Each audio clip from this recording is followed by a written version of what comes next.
let's invite some people.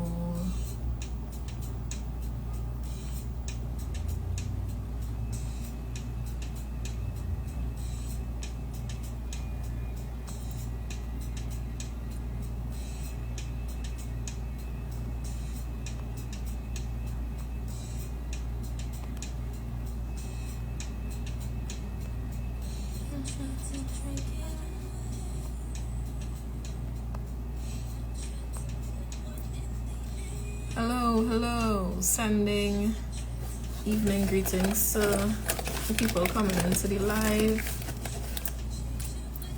I hope you're good. I hope you had a good lunch. I hope you're feeling good.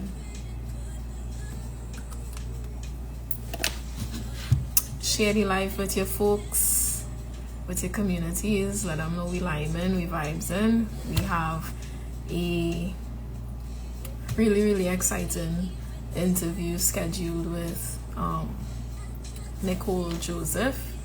So we're gonna let the numbers accumulate a little bit before we start. Yeah. Is Nicole on the live right now? Yeah, so that's what I'm doing. I'm just going to share the live with a few folks. Let me hold the phone steady. And yeah, and then we start.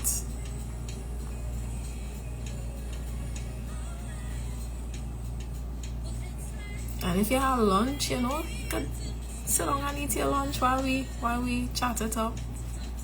You know, I think there's a lot to learn from these interviews, these little talks that we have with the fellows, you know.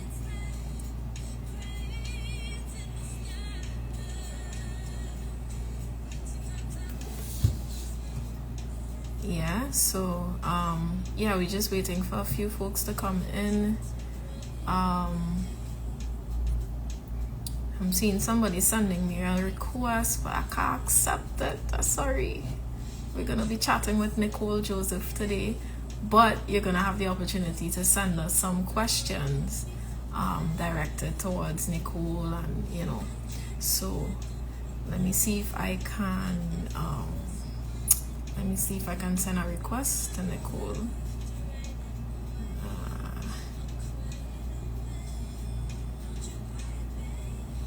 Or Nicole, you could try sending a request to me if you're not getting through.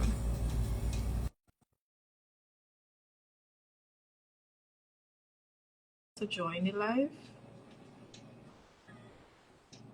What you all had for lunch today? Because I mean it's lunchtime. It's 1 minute past 8 minutes past 1.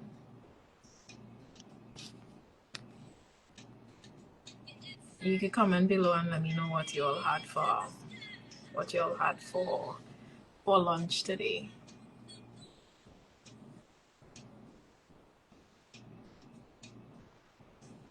Let me see if I can tell Nicole to join the live.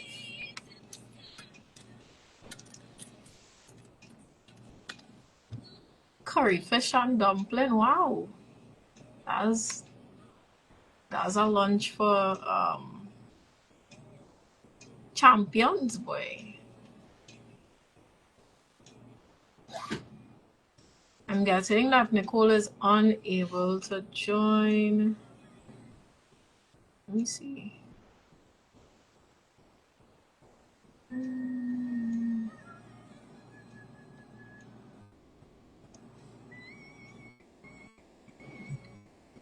Cuckoo. Red beans, I guess. Callaloo and stewed chicken. That is food, boy. Oh God. That is food. Cuckoo in the middle of the week that's luxury. Yeah, cuckoo in the middle of the week is luxury. I sent another request to you, Nicole. It should pop up where you see the little video camera. You're just gonna press that little tiny video camera there. Still getting unable to join. I don't know why that is the case. Can you try from your regular Instagram account, Nicole, like your personal profile, and see if that works? Cause we not are not getting to accepted the request, but it didn't came through. It didn't come through. Yeah, that was lie down food for sure. All right, cool. Okay, right.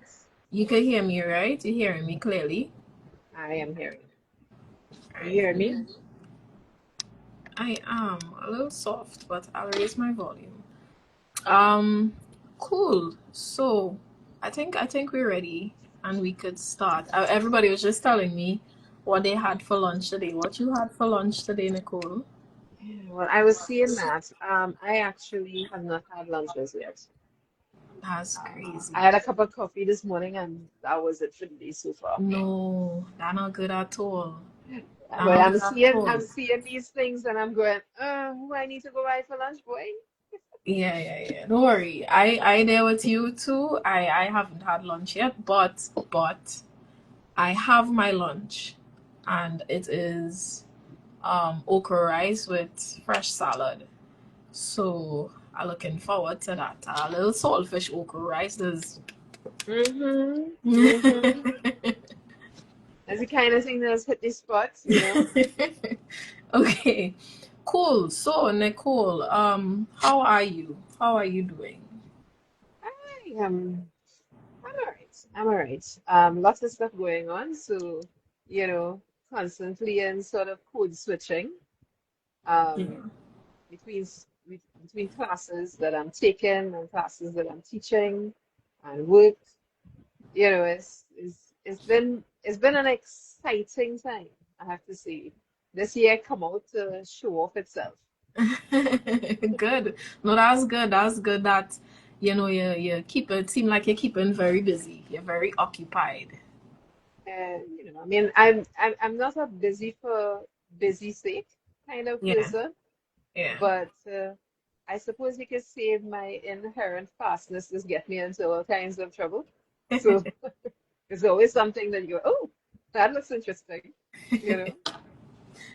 Now, Nicole, I of course I have your bio here, and as I always say for the persons tuning in on the live, that we know the basics. We know you're a graphic designer, you're artisan, you're an educator. I would say also an arts educator, mass maker, and overall entrepreneur.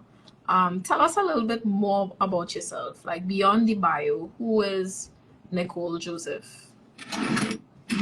Well, um, I think that to be perfectly honest, I am just somebody that likes to make things. Yeah, Um, everything that I've sort of gotten into over the years has really been because I'm curious about a lot of stuff, and I've been very fortunate enough to kind of follow follow the butterfly, you know, down yeah, and down the rabbit holes and that sort of thing. So I guess you can say that that's the core of me. You know, yeah. I like to experiment, I like to play, I like to make things. On the personal side, I'm a mother of two uh, girls, 15 and 27. Yeah. And yeah, and and I have a very nice husband. You know, he treats me well, you know. And I have seven two children, four You have four four feline and three canine. So I have a seven full house. fur babies. Yeah, Oh yeah, wow. yeah. Okay. And so how long have you been an entrepreneur? Um,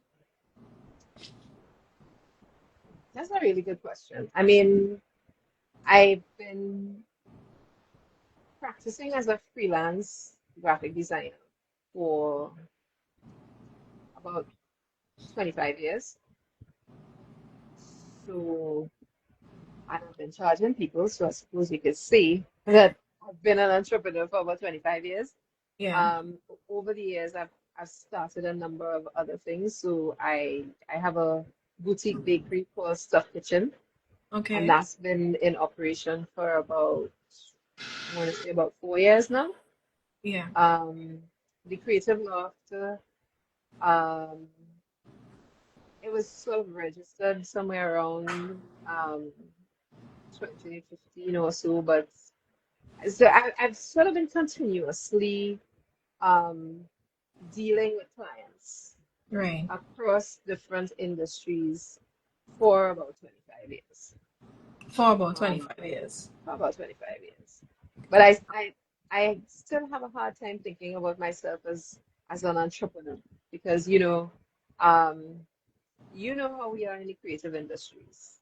Yeah. You'd be doing the work if you weren't getting paid, which is a good thing because a lot of the time people don't want to pay us, you Yeah. know. So I really just think about it as doing interesting work, Yeah. and the money is a bonus. Yeah, it's like a happy byproduct of you just Yeah, I having mean, fun. yeah, I mean you have to eat, obviously, Yeah. right? But I went to a master class at Queen's Hall last night, Richard Young and the Emancipation Support Committee, Conscious Threads.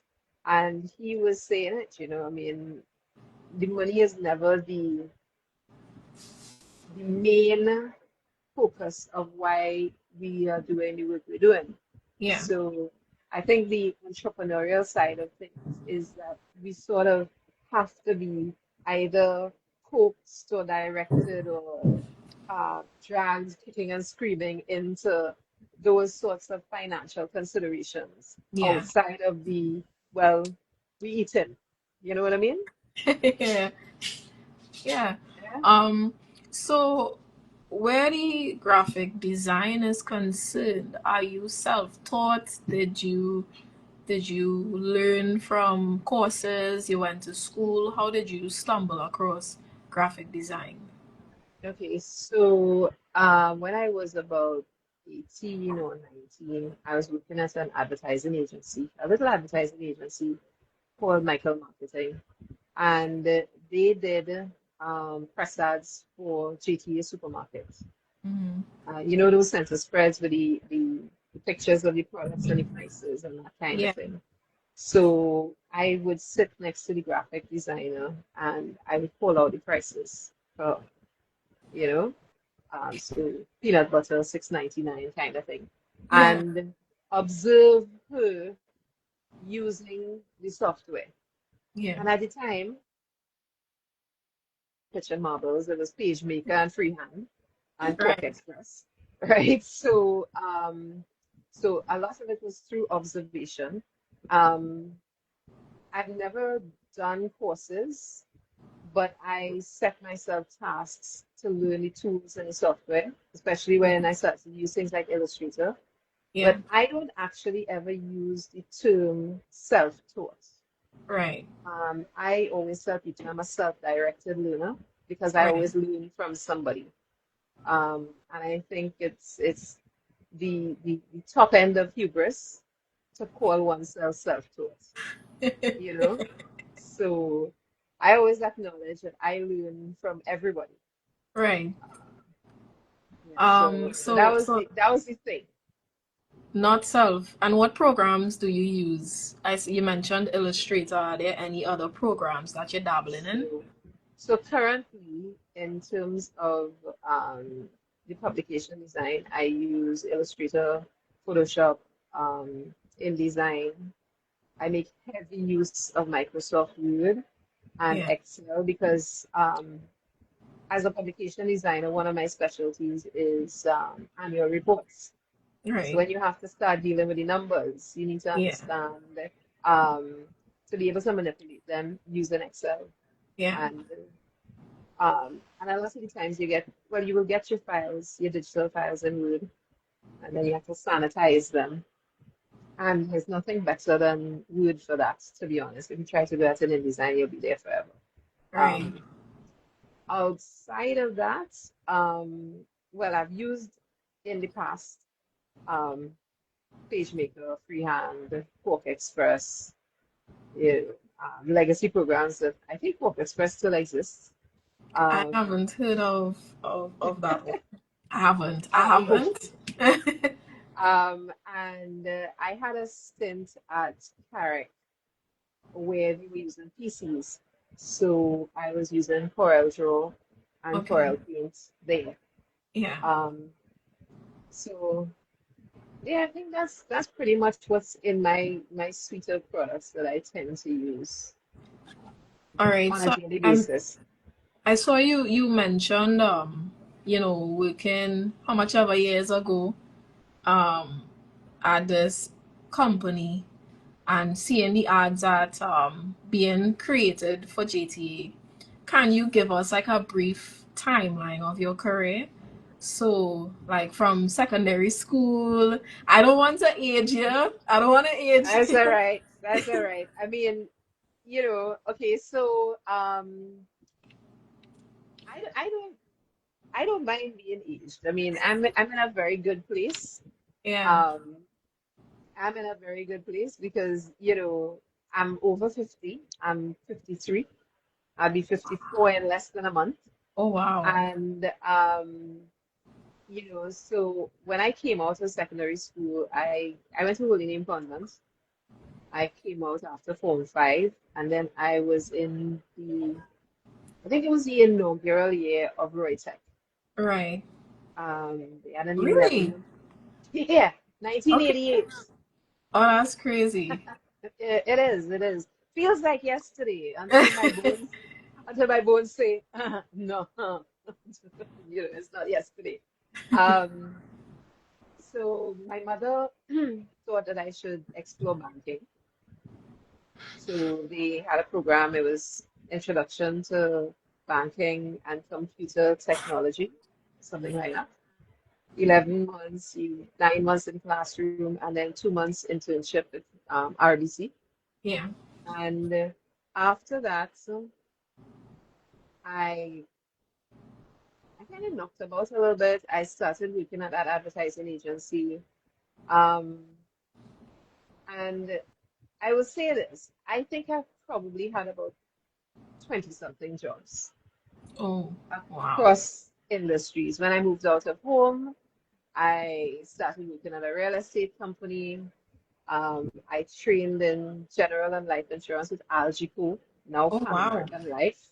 I haven't heard Um, about Algico and like, yeah, you see, you don't have to date me, I dated myself. You know what I mean? I worked at a small printery in Sharpler, learning about printing, and then I also ended up working at Media Prints. This was before they were bought out by, I think, it's Trinpad.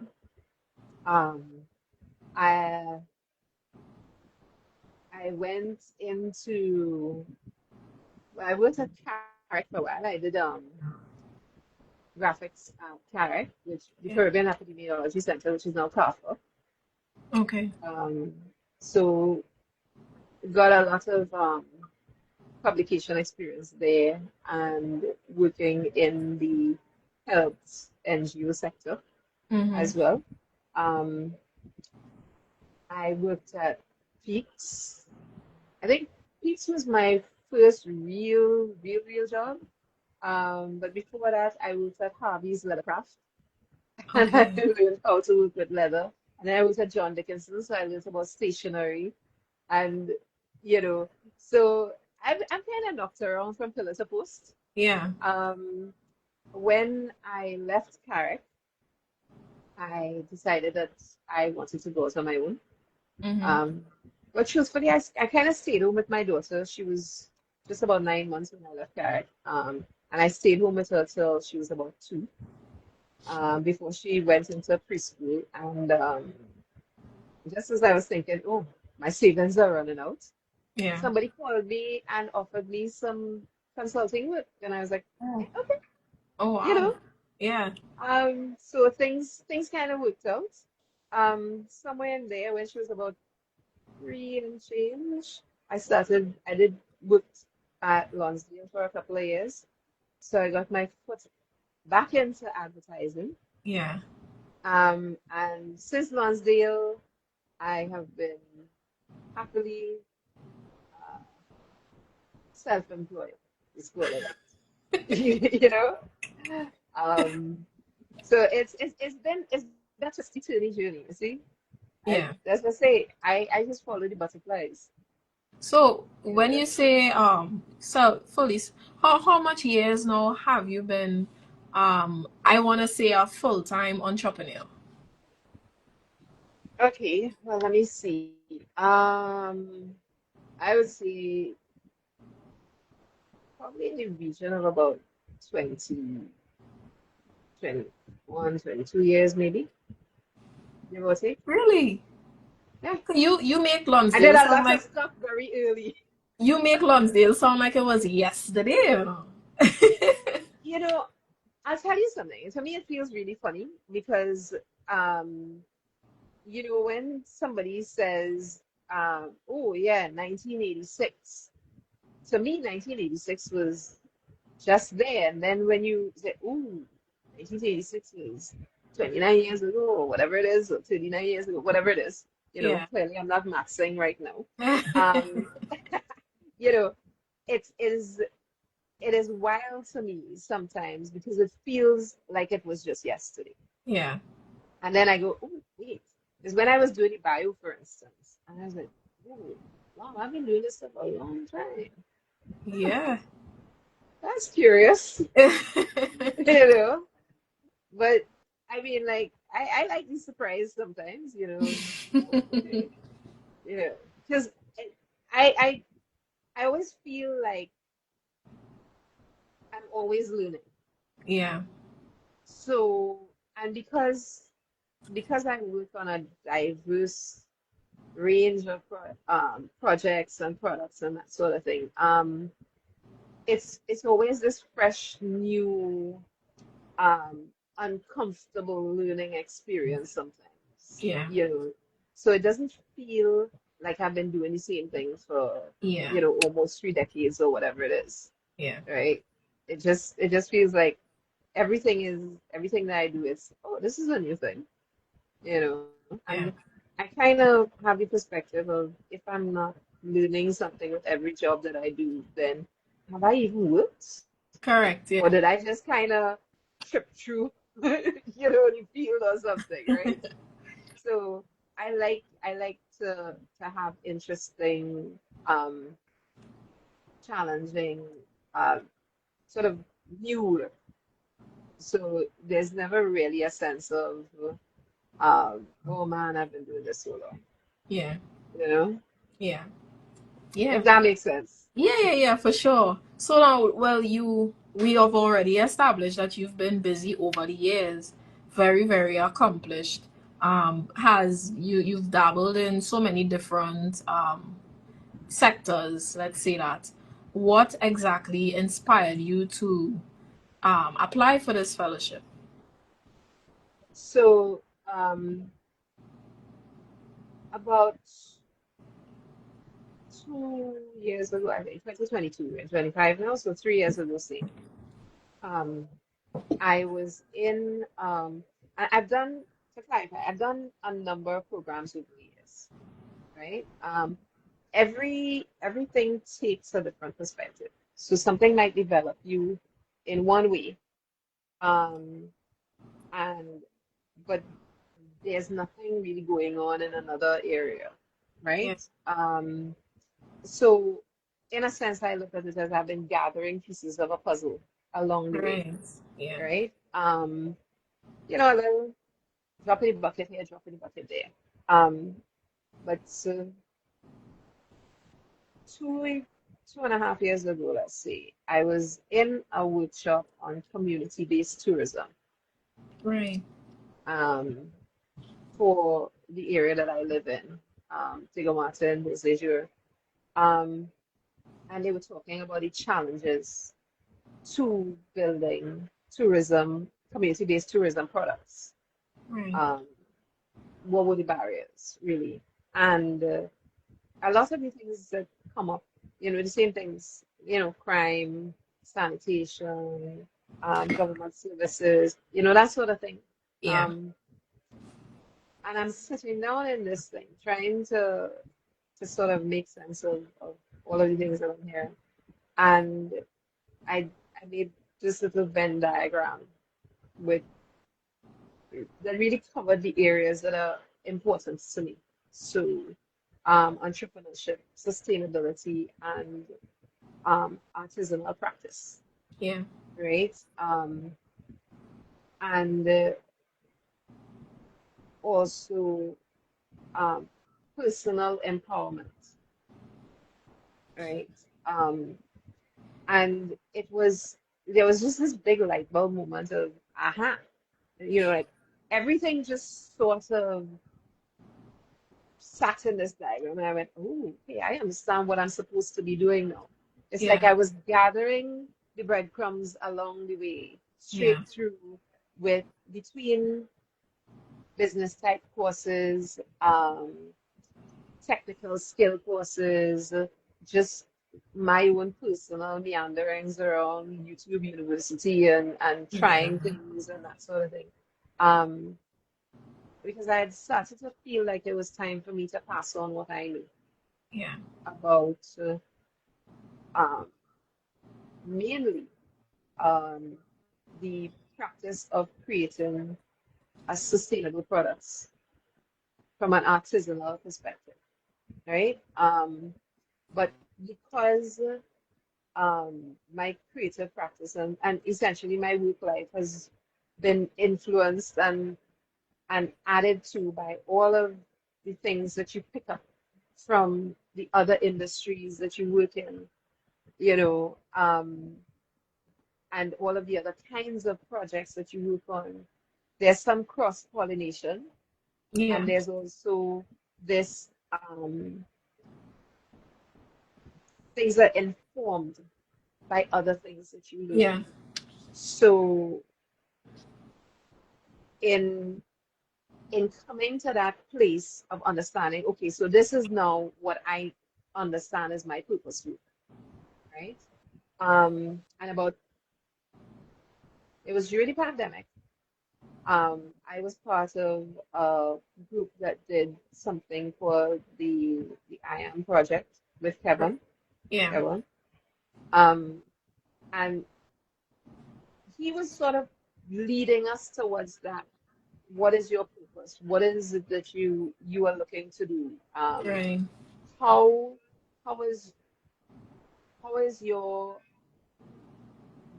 experience? How does your experience inform how you want to go forward? What are what are your values? It was this very much in-depth exploration, this excavating of who you is and Yeah. what is you here for, right? Yeah. Yeah. Um, and that I carried with me. And it's again, you see the breadcrumbs that you pick up along the way. You Yeah. start to change your perspective in terms of how do I think about myself, my work, my practice, and what is it I'm supposed to be doing, right?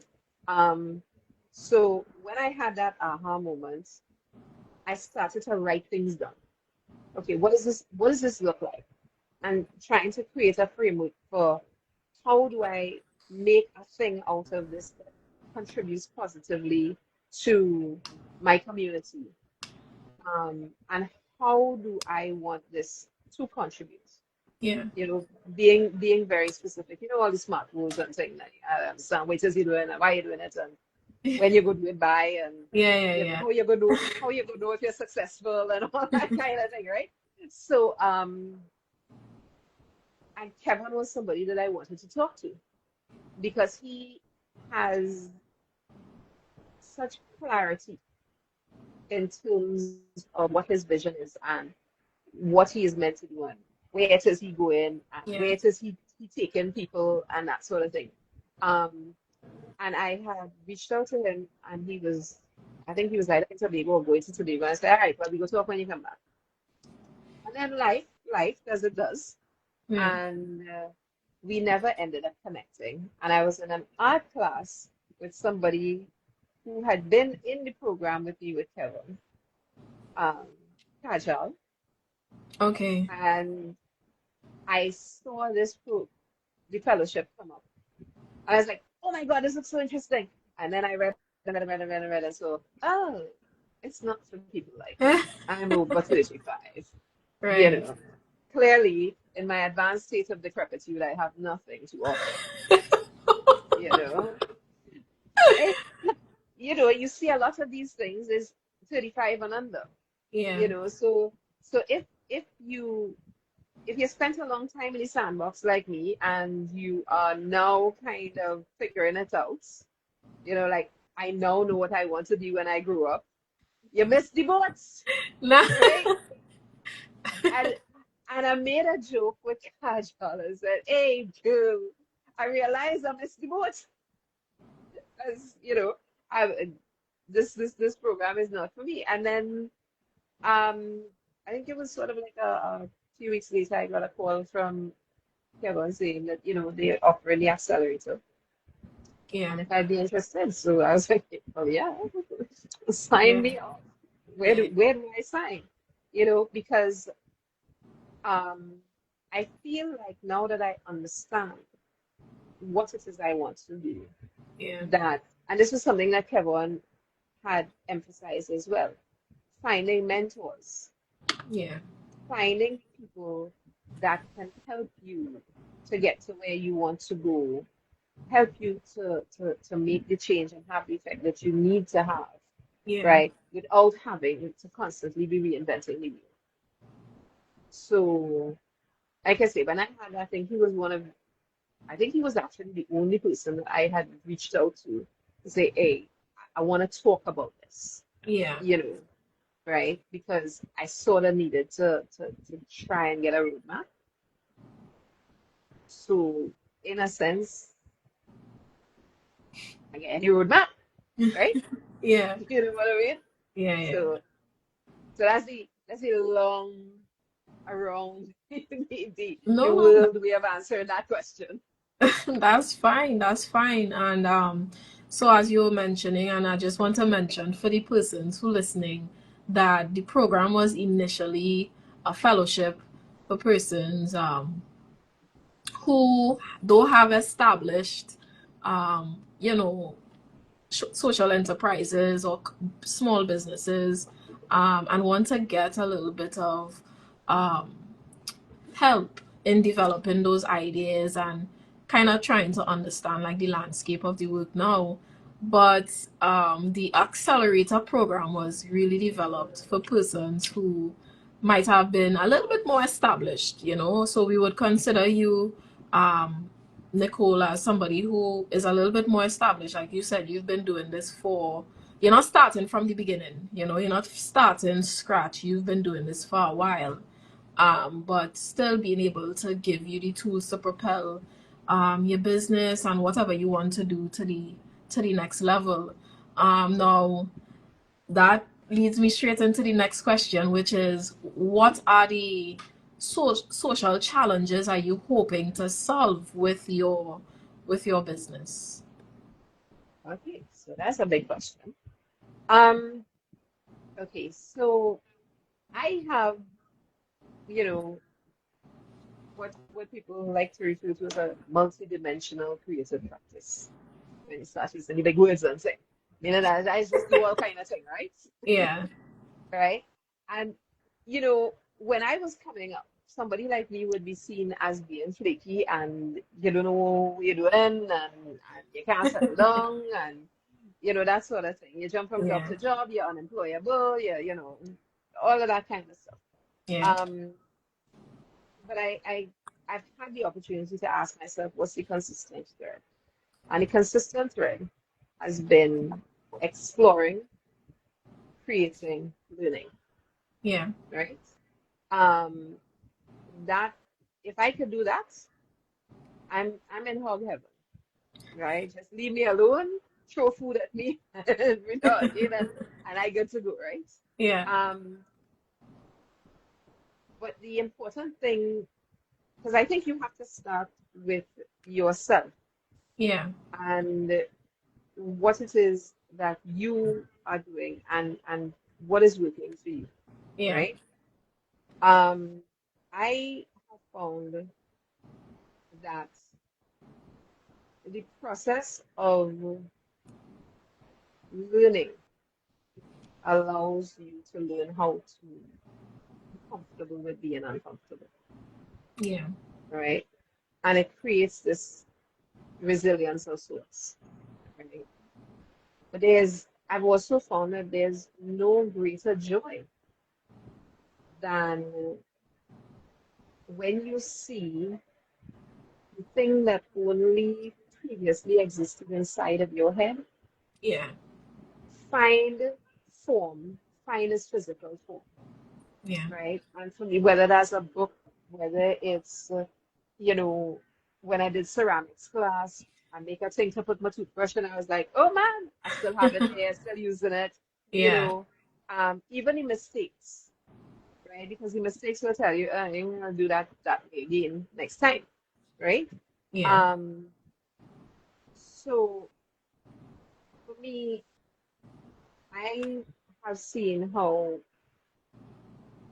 being able to engage my brain and my hands and my fastness and bring things to life Yeah. have not just given me joy, but has really, um, I think, I feel the most confident when I see what I've made, Yeah. right?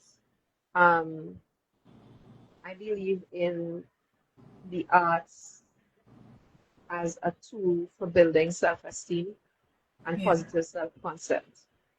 I also see the arts as a perfectly legitimate and enormously desirable vehicle for economic sustainability, Yeah.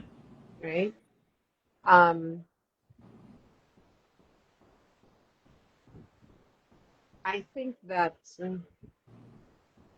and this is what I've seen with myself, and I've seen it to a large extent with people that I've taught as well.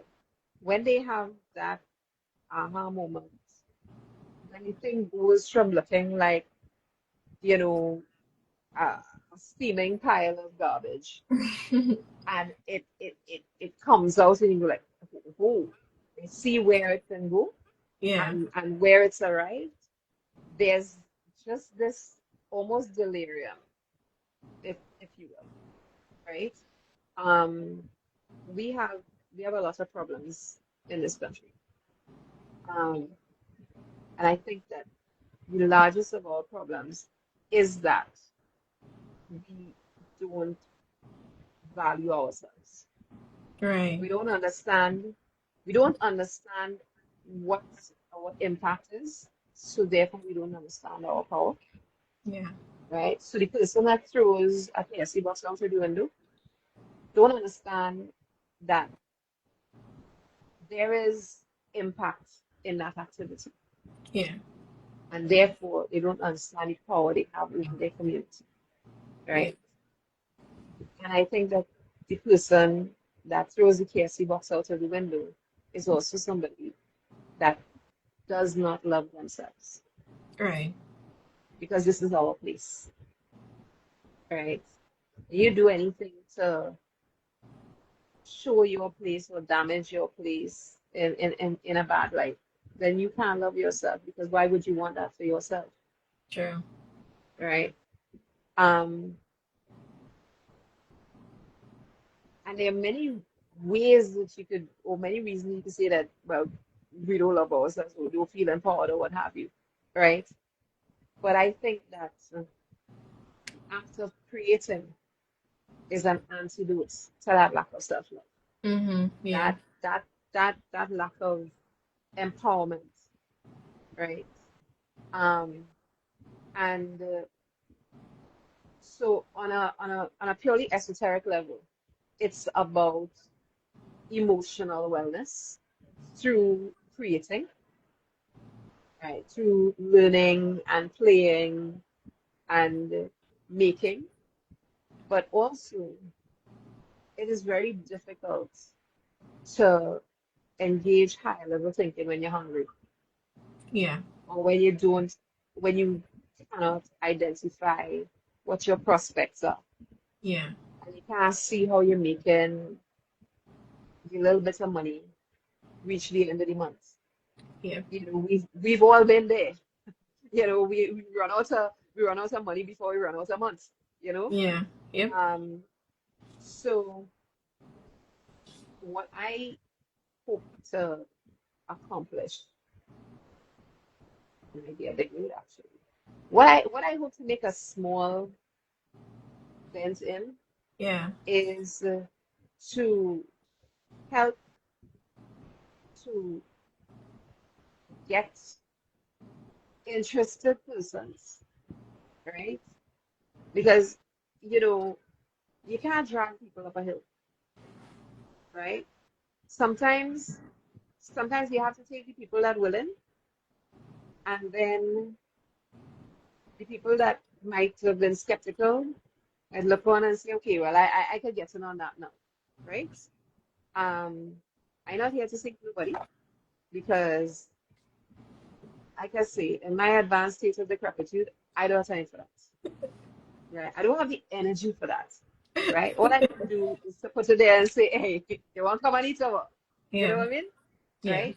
Um, but what I hope to be able to do is to actually help people to create sustainable or economic sustainability Economic through sustainability.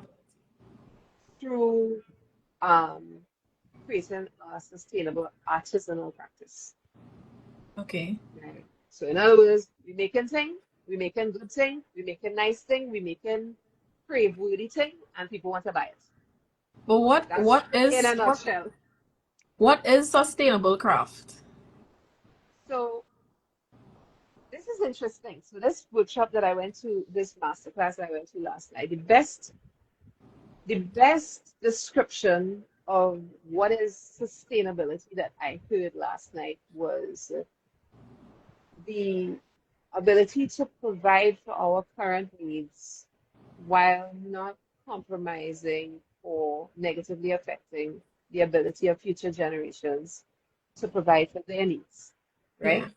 As it relates to craft, and a little two-step back here.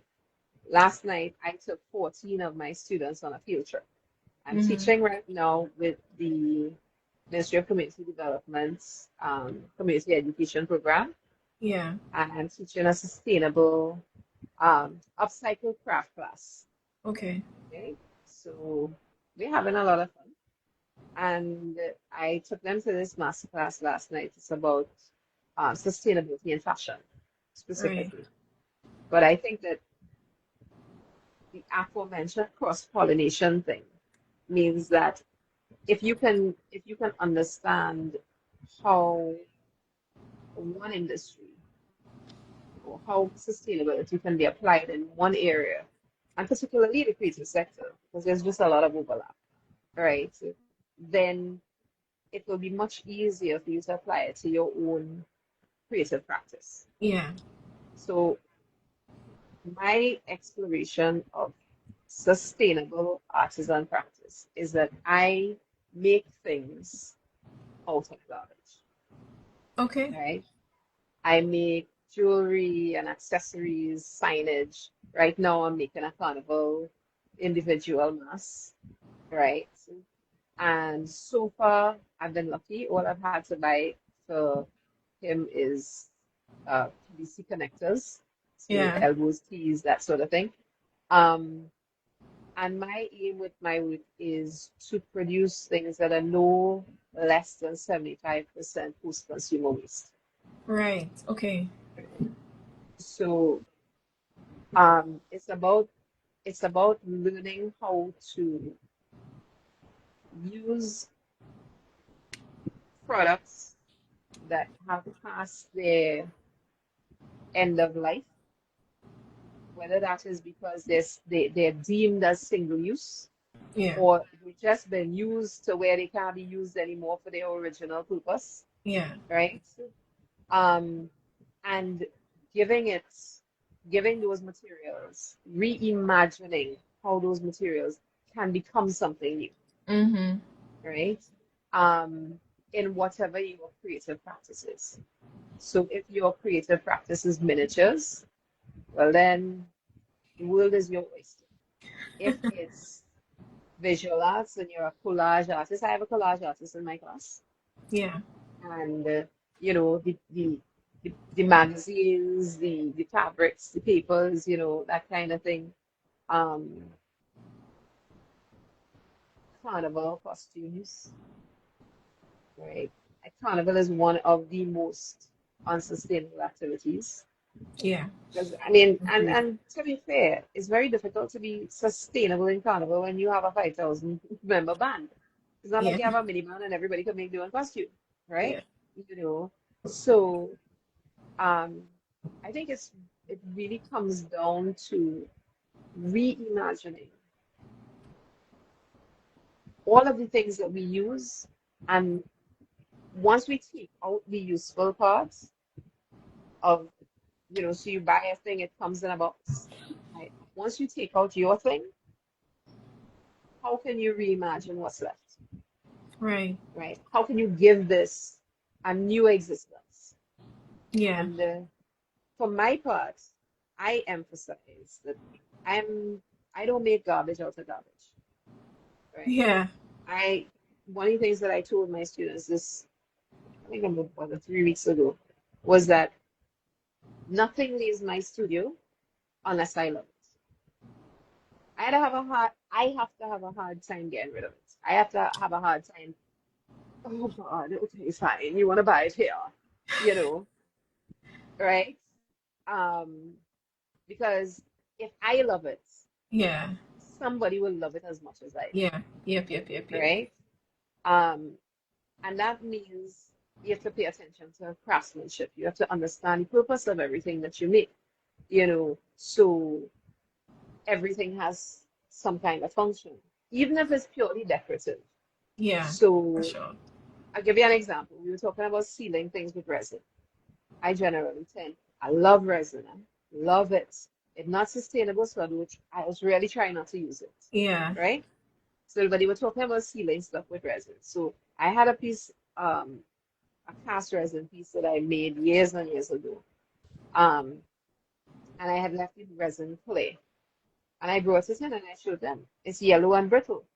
Yeah. So if you're making things, even if it's purely decorative, you have to consider that if you're asking people for their money, 10 years from now, this better be looking as good as it looks today, you know?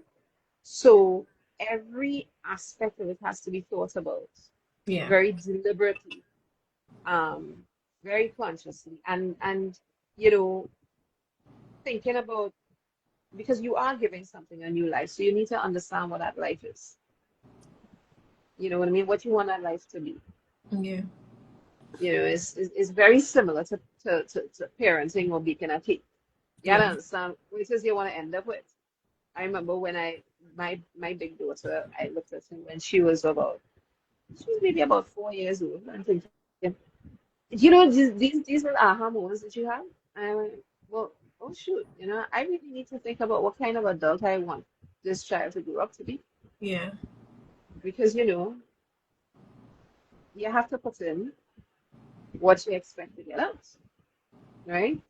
Um, you know, and like I say, it's like making a cake. You know, if you want chocolate cake, you gotta put in cocoa, right? You know what I mean? So it's it, it it's simple. It's not easy, but it's simple. You have Yeah. to really sort of think about what do you want to end up with, Yeah. and what do you need to end up without, if that makes sense. Yeah. For sure. For sure. I don't know. For Sometimes, sure. you know, I was kind of like, No, no, no. You're making sense. You're making sense. Look, Denny is saying so true.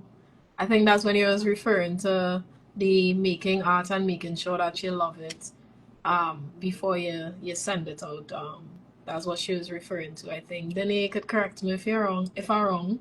Um, are there any lessons that you've learned recently? Maybe one lesson that you've learned um, just being in this business and, well, different businesses and being an artist. What is something that you would want to impart to other artists and other creatives and entrepreneurs trying to make their art sustainable?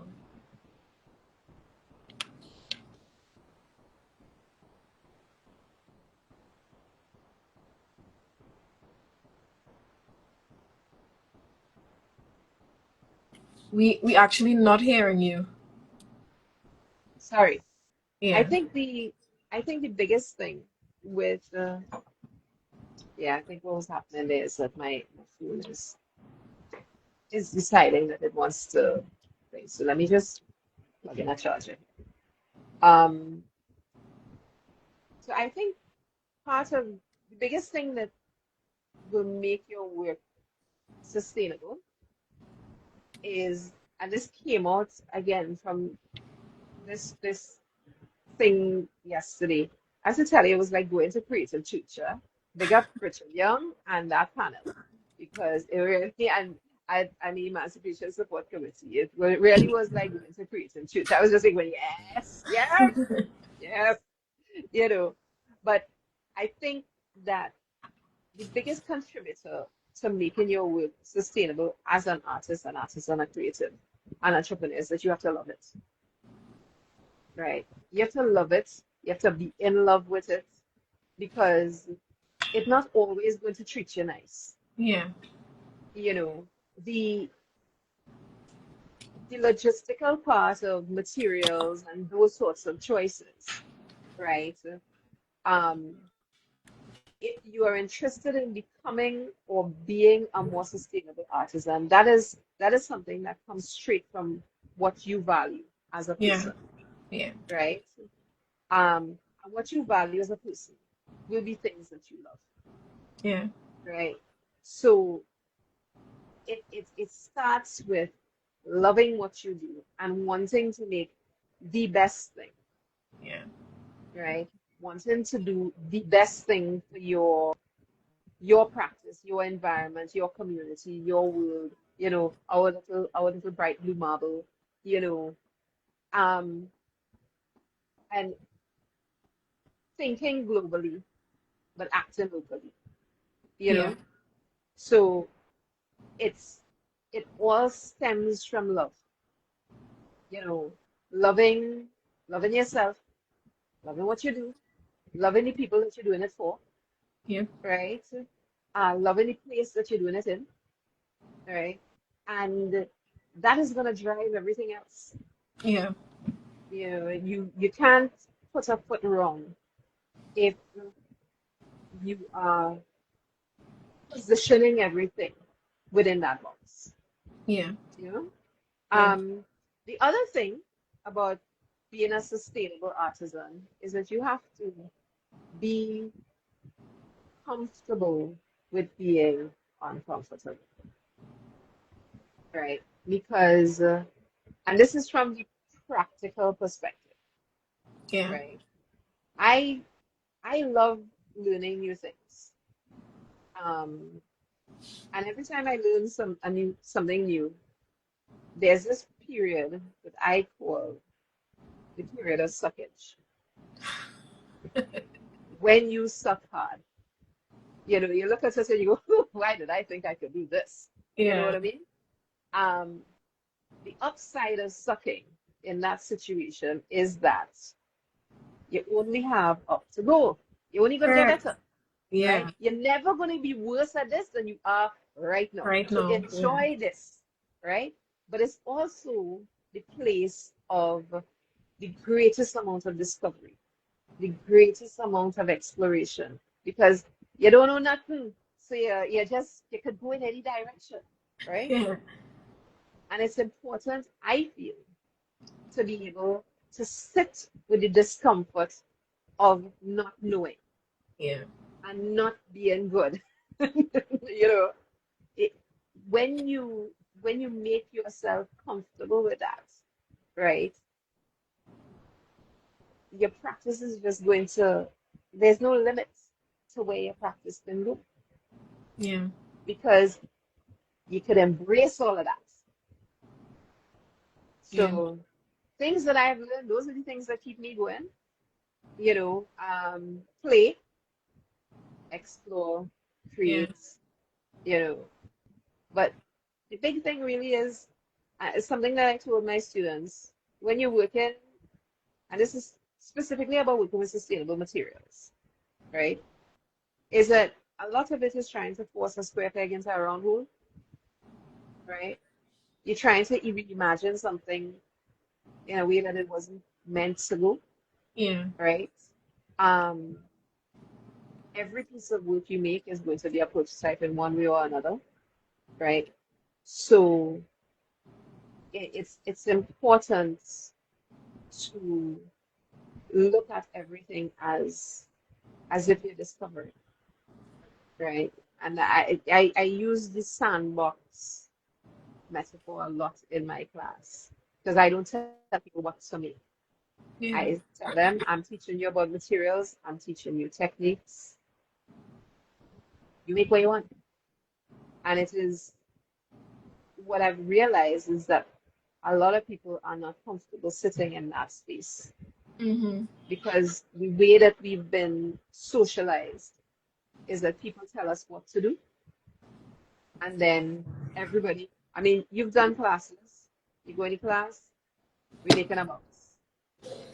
So when you finish the class, you have 24 bucks, Yeah. and people competing to see who have the best box, right? Yeah. You know, my box better than her box. You know what I mean? Oh, look at that. Look at that stupid looking box to me. You know, but if all of us not making a box, how are you gonna where you getting to the point of judging somebody else's box? You understand what I'm saying? Right? Look at your box. Right? So, but people are not comfortable with not being told what to do, Yeah. Yeah. right? Because Yeah. that's how we socialize. But that is what it's resulted in for us is a lot of very closed minds, you know, and where's the fun in that? No You know what I fun mean? at all. No fun at all. None at You all.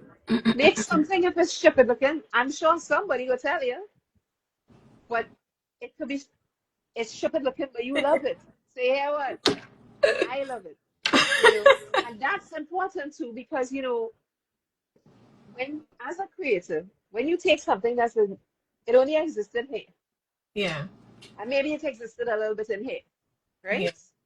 Yeah. And you bring it to life, right? That is yours, right? And you have to be able to love it because if you don't love it, you're gonna feel real upset when somebody tell you that they don't like it. Because Yeah. it's like somebody telling you you have an ugly baby, right? You understand what I'm saying? That is yours, you gotta love it, right? And that's why I insist that you must love everything that you make. Yeah. It Yeah. doesn't mean to say that you can't tell that it's stupid looking, right? But at the end of the day, at the end of the day, for me, the effort that I put into that and the things that I learned in making that Yeah. means that it's real nice to me. Yeah. Yeah. You know what I mean? Even the mistakes, I have a hard time just taking them apart or, you know, doing something else. They will sit there and watch me, Yeah. Yeah. you know? I feel you. You understand what I'm saying? Yeah. Yeah. Yeah. Yeah. So For sure. that my little 2 cents. Um, nah, that word, Danae is also laughing in the comments here. Stupid looking, taking me out. We need to just remove that word from our vocabulary for the rest of the evening, cause I'll crack up. But so you have 25 years experience. Um, I know you're very adept in publication, digital publication and design and stuff like that. Are there any publications that we might know of, like that you could tell us about? Well, let me see. I primarily work with self-published authors, Okay. right? I've done annual reports for ADB, YMCA, Bank of Nevis. I did one for Qualifier. Um, this is Hookah Golf Course. Um, I'm I don't know. Well, you're all in Arima, so everybody in Arima know Neil Giuseppe. I don't know Neil Giuseppe. I'm not from Arima. Ah, right. Well, distinguished Arimian, right?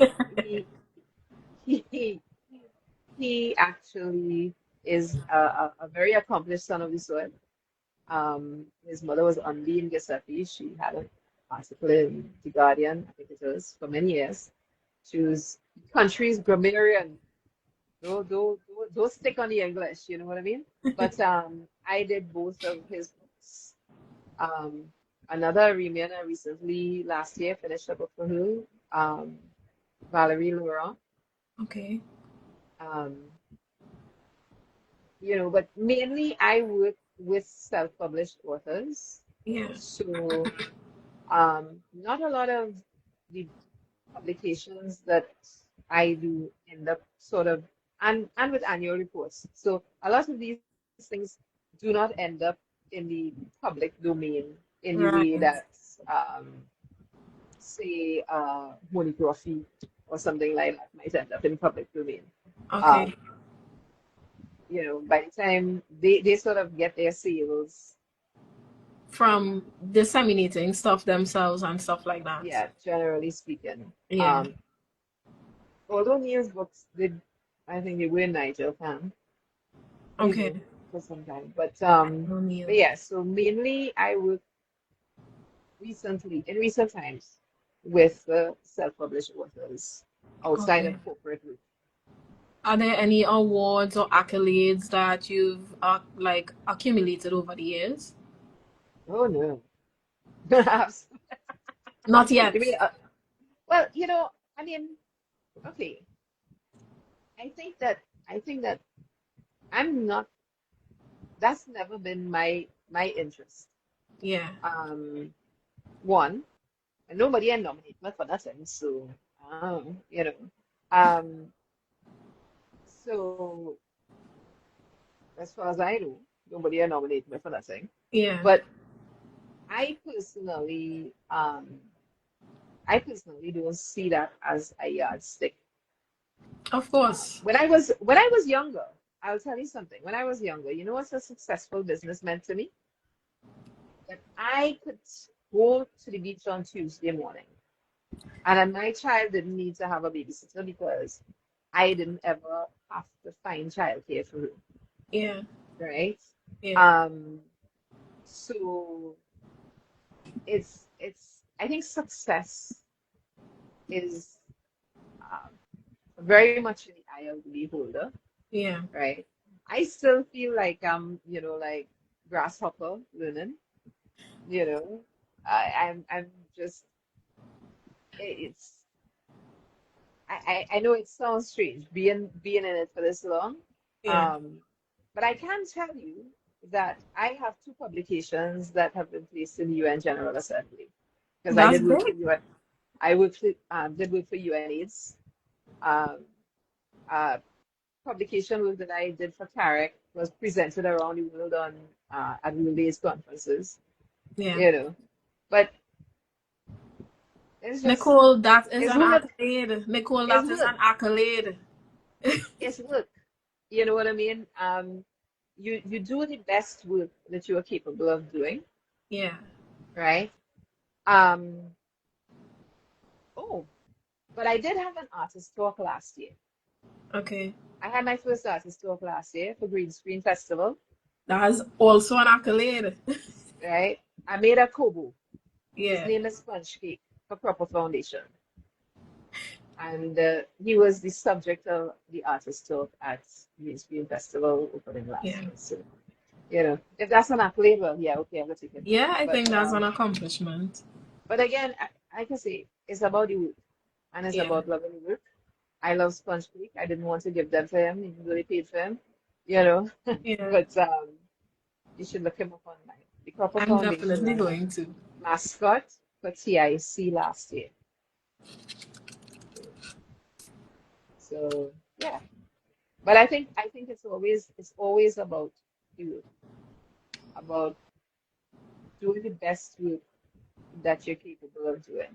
Yeah. As a parent, I tell my children that effort leaves evidence, right? And quality people can't do shit. You know what I mean? You cannot separate yourself Yeah. from the work that you do, ultimately, Correct. I agree. right? Um, your work is the thing that speaks to you when you're not in the room. So I Right. like people to love my work. I mean, when I do a job, until I get the light out of the client, I'm like, oh man. If I don't get the light, it's like, "Oh, I did not do well on that one." Yeah. So, that's I think that for me is the thing, doing the best work that you can. Yeah. Um, at the time, always striving to learn how to do better. Correct. Yeah. And then when you know better, do better work. Yeah. Beautiful. I'm gonna pause here for us to encourage our listeners to send us some questions. Send Nicole some questions. Nicole has shared quite a lot. And even if you don't have questions, maybe you have a comment, something that you'd like to tell Nicole, definitely let's drop some of those in the comments. We are going to wrap up our chat in a few minutes. So before we do, yeah, Nicole is here. Ask Nicole some questions. Yeah, Nicole, I have two bonus questions here for you. Hmm. Um, the first one is, who is somebody you would like to collaborate with? Ooh, ooh, that was a good one. As I've been making a list. Um, the project that I'm trying to bring to life, um, just by its very nature requires collaboration Yeah, and to a certain extent broad collaboration. Um, so it's it's really difficult for me to think about one person that I would like to collaborate with. yeah, But I think at this particular point in time, um, I will have to single out Kevin yeah, because, like I say, I feel like what I am now trying to bring to life, yeah, he has he's sort of well not even sort of but he has a framework for how it could work, and he understands the the ins and outs and intricacies of the things that need to be considered yeah, in order to make it something that has that creates value. yeah. So I feel like I might have to do it. Kevon. If I have to single out one person, yeah. That's a good choice. I'm sure he'd feel very, very, very pleased, very flattered to hear that. Yeah. Um, one more question for you. This is a bonus. It's a bonus question in the truest sense. There's a bonus. There's a bonus, the real bonus. If you had a superpower, what would it be and why? Oh, there you go. Huh. That's a hard one. That that is the hard one. I feel like given my current circumstance, I feel like it would have to be. being able to do two things at the same time, or more than two things at the same time, you know. Yeah, I, because really and truly, right now, I'm trying to finish that dragon. I have classes that I'm preparing. I'm working on the framework for this thing. yeah, Um, Trying to get the most out of this accelerator. And I have a renovation pending that just looming. yeah, You know, and I've really not been feeling my best the last couple of weeks. So I've been moving like, molasses in winter and doing and redoing and that kind of thing. So I think it would end up really having to be being able to run multiple tracks yeah. at the At same time once. productively. Yeah, You know? Yeah, yeah. I that feel would like be it. that's all of our cry, echoing the sentiments of all of us, um, entrepreneurs and creatives. I am seeing a comment here, no question. This is from Jonathan. But Nicole, you are very spirited, and I can safely say that you are an encouragement to everyone here. And Oh, thank I you. agree. I agree with That, Jonathan, just that hearing make his me blush. story, hearing his story, hearing how you from the jump, I guess you didn't allow yourself to be boxed in, and you didn't choose a very I guess traditional path. I'm seeing Nicole's loading here. I'm not sure. Yes, back. Ah, right, You yeah. didn't choose a very traditional path, and hearing that you've been an entrepreneur, self-employed, you've found a way to make the things that you love doing sustainable. I think it's very, very, very inspiring, So, folks, there's a lot more to learn about Yeah, Nicole and all yeah, of the the down other. that was the downside of phone. Sorry?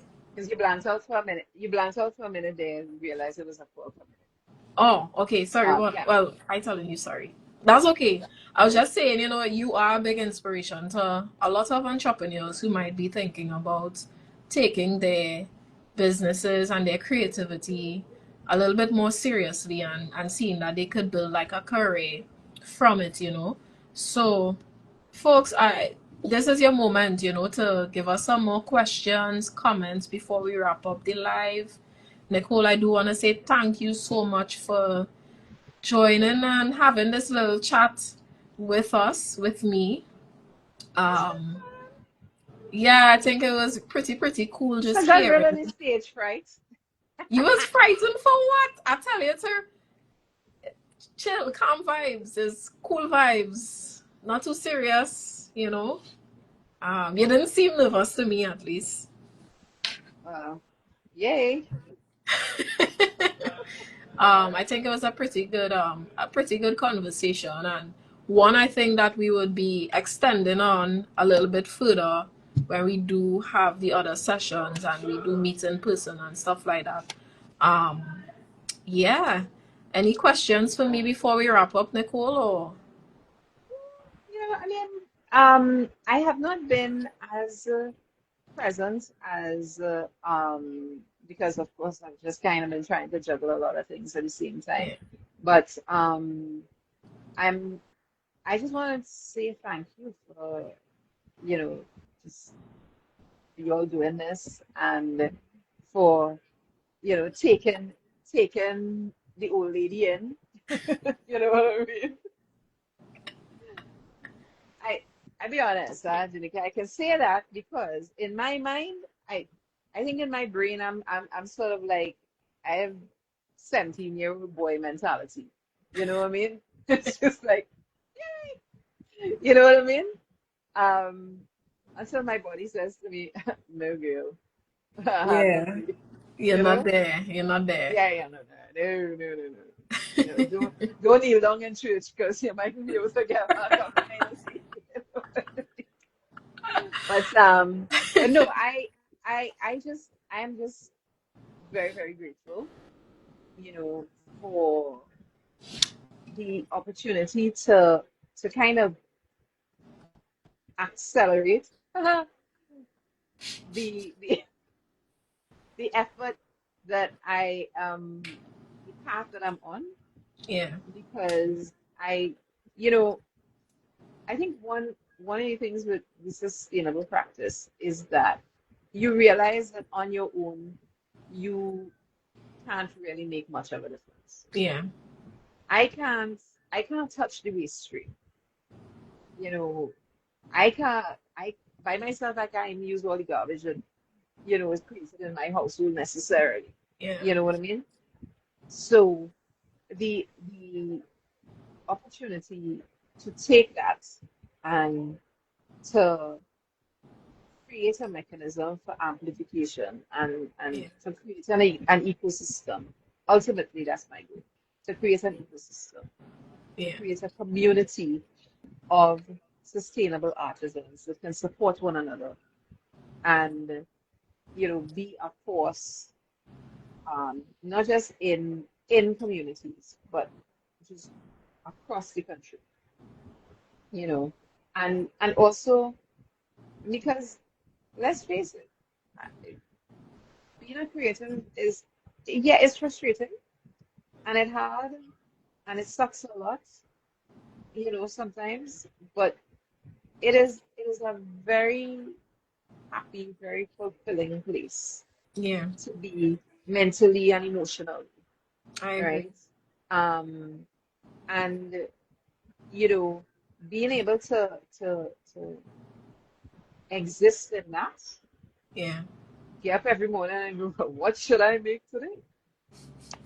That's a real good place to be. So Yeah. I am just always grateful, and this is just one more thing for me to be grateful for. Yeah. So thank you so much. Yeah. I'm like I said, I'm looking forward to seeing what you have to put forward and what magic is created within the next 8 months. Should be like 7 months now. Um, so yeah, folks, like we are going to be having these chats, these conversations every week until we run through all of the fellows and all of the accelerators in the Amplify Creative Social Enterprise program. So keep checking on the Instagram for who's next, right? Um, we have another conversation that we're gonna have on Saturday, so y'all could look out for that. Saturday, same time, 1 p.m. right here. We're gonna be having another conversation with one of our fellows. Nicole, I just want to thank you again for just making yourself available today and being so open and so willing to give of yourself. I think a lot of us, I speaking for everybody when I say I really do appreciate it. And your journey has been very, very inspiring. Oh, And thank you. and yeah, we will see more of Nicole. So this is just the beginning. Like I keep saying, this is just the beginning, and just a small little introduction into who the fellows are. So, Nicole, I know you're probably hungry. I am hungry. Go and Um, eat your bhaji rice with saltfish and eh, fresh salad. okra rice and so Sorry, it. okra rice, Right, okra right, rice. right. Clearly, I had a bhaji rice with cocktail on my mind. It's on your mind. It's on my mind. Yeah, Yeah. yeah, yeah. Enjoy. Thank you so much. Bye, everyone. Have a good weekend. Bye, everybody. Thanks for tuning in.